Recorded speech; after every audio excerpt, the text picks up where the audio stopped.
Hello and welcome to the Groves of Adullam. In this video I want to talk about the story of Yehuda and Tamar. And the story starts with the setting of Yehuda coming to a place of Adullam. And it's believed that Adullam, the ancient city of Adullam, was somewhere around here because of the location, because of the name preservation by Arabs who once lived here, and by some archaeological findings that date to the correct time periods. Just to give you some context of where Adullam is, it's a beautiful park for hiking. People ride bikes here. It's an amazing spot of nature. To the east are the hills of Judea, as in Judea and Samaria. To the north, a little bit further, is the city of Beit Shemesh. So that's where Adullam Park is. And without further ado, I want to start talking about the story of Yehuda.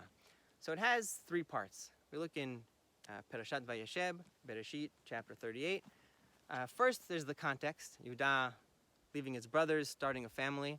Then we have the interaction between Yehuda and Tamar. And then, at the end, we have the birth of the two twins, whose mother is Tamar and the father is Yehuda.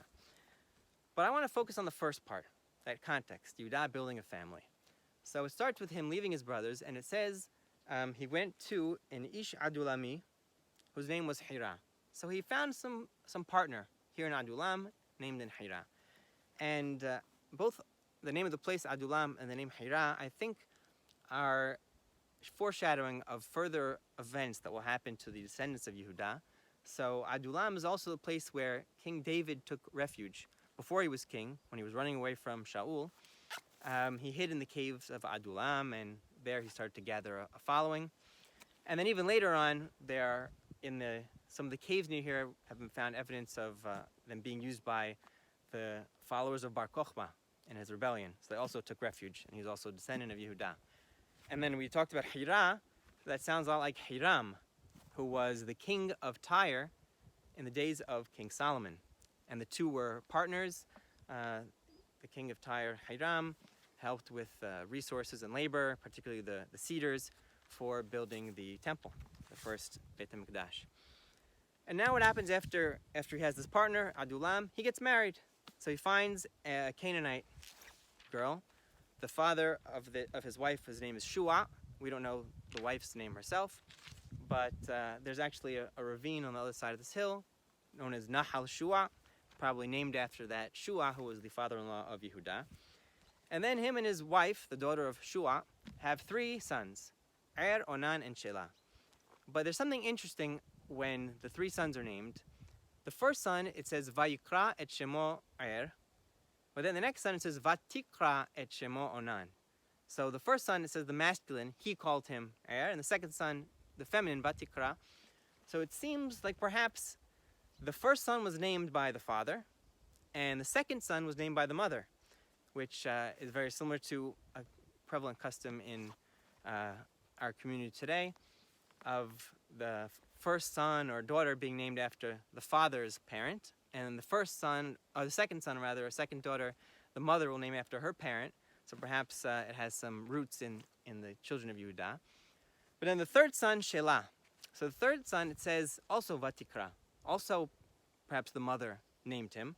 And it adds, V'haya b'chzib b'liditah oto. Yehuda, the father, was not there when he was born. Instead, he was in some other place in Kazib, perhaps on business or something else. Maybe that's coming to explain why she named the third son. Perhaps otherwise it would have been his turn, but he missed out. But there's, I think, a lot to be said about this, that he wasn't there when the third son was born. The commentators talk a lot about it. What is it coming to teach us, to hint to us? I think perhaps one of the most important things about this extra thing it's telling us, we don't know why he wasn't there. Maybe the child was born prematurely, he was planning on coming back, but the Torah notes he wasn't there. And later what happens is a lot of tragedies. So the three sons grow up. The first son, Yehuda, marries him off to someone named Tamar, a woman named Tamar. But then it says that the first son was not good in the eyes of the Lord. He was bad, so therefore he was punished and he died. And then Yehuda tells the second son, Onan, to marry the widow of his older brother, and he does, but then he dies. And so now Tamar is expected to marry the third son, but Yehuda says, no, He says wait for him to grow up, and he sends her back to her father's house. It's not clear if he's using this as an excuse, if he ever plans on letting them marry. It seems like he's worried that the third son will meet the same fate. So that happens, and then after that, his wife, Yehuda's wife, also dies. So we have now, Yehuda is left with just one son, his youngest son, and it was the one whose birth he missed. The only son he wasn't there for his birth, is now all the family he has left. And perhaps we should be reading this and thinking to ourselves, we need to be appreciative of what we have. It's human nature. All too often we need to lose something or someone to appreciate what we do still have left. And perhaps that happened to Yehuda, but we should appreciate what we have before a loss makes us realize how great it is, the things that we do have. But I think there's perhaps a little bit more to these three sons. Maybe they also symbolize something. And I think that the three sons of Yehuda symbolize three periods of time in our nation's history. The first two, they do get married, but they both die. And I think them getting married symbolizes the building of the temple. So the first son is the first temple, but it's destroyed.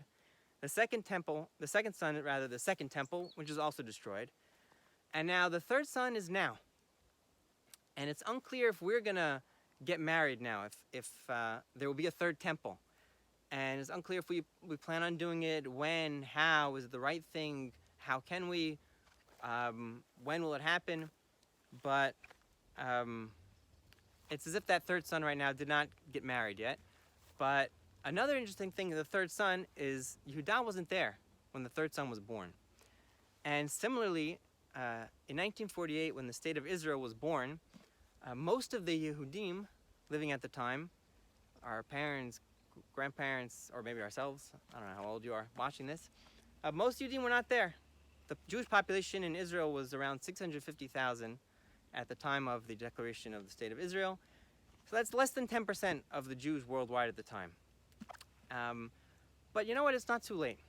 Even though most of us or our ancestors were not here for the birth, the child really doesn't remember who was there when he was born. But he knows who was there when he's growing up. And it's not too late for us to be here when that third son is growing up. And we should appreciate it, appreciate what we have, not need to lose anything to appreciate what we do have. And with that, I hope that this third son will get married, establish a house of his own, and prosper. And I thank you all for watching.